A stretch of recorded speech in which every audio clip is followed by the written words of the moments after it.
IIM UPSC tuitions only in Tirumala IAS institute Chaitanyapuri. Call చేసి ఇప్పుడే join అవ్వండి. సమాజంలో మానవత్వం మంటకలిసిపోతుంది. మద్యం మత్తు, డబ్బుపై వ్యామోహంతో సొంత వారినే కడతెరుస్తున్నారు. నవమాసాలు మోసి కనిపించిన తల్లి పాలిట కుమారుడే కాలయముడయ్యాడు.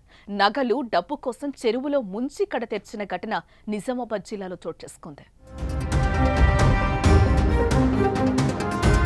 నిజామాబాద్ జిల్లా పొతంగల్ మండలం జల్లపల్లి ఫారం గ్రామానికి చెందిన నెనావత్ రాములకి 2 పిల్లలు. కాగా వారికి వివాహాలయ్యాయి. కొంతకాలం తర్వాత రాములు చెడు అలవాట్లకు బానిసవడంతో భార్య వదిలేస్తుంది. ఈ నేపథ్యంలోనే రాములు తండ్రి మరణించగా తల్లి మంగ్లీబాబు తన 2 కుమారుల వద్ద చెరో నెల చొప్పున ఉంటుంది.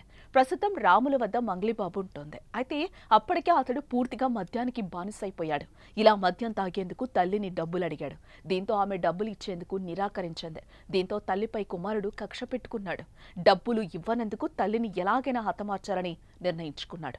ఈ నేపథ్యంలో జనవరి 26న తల్లితో కలిసి స్థానిక చెరువులో చేపలు పట్టేందుకు వెళ్లాడు. ఇక తల్లి మంగ్లీబాబు చెరువులో దిగగా ఆమెను నీటిలో ముంచి హతమార్చి ఒంటిపై నగలు తీసుకున్నాడు. అనంతరం నీటిపై తేలకుండా మృతదేహంపై బండరాయి పెట్టాడు.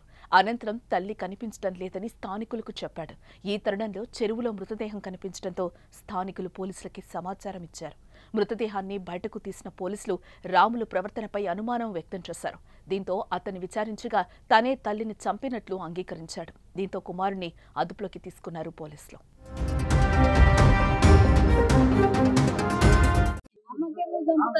అంటే సరే ఎవరైనా చంపలేదు, అది కూడా న్యాయం మాట. సరే చంపలేదు అని మేము చప్పదాకున్నాం. కెమెరాలో చెప్పిస్తాం మేము అని కెమెరాలో తిప్పించింది. కెమెరాలో వెళ్ళిండు. వెళ్తే మా ఊరోళ్ళు ఏం చేసిండ్రు, పెద్దోళ్ళు మనిషికి ఒకటి కొట్టింది.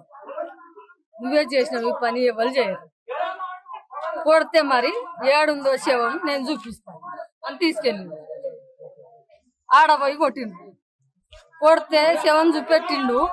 ఇంకా సనుగులు ఆడనే ఉన్నాయని ఆడేతో పట్టిండు.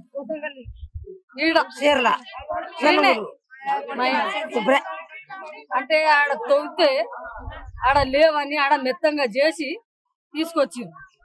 తీసుకొస్తే సనుగులు ఆ వాళ్ళకి వెళ్ళి తీసిండు.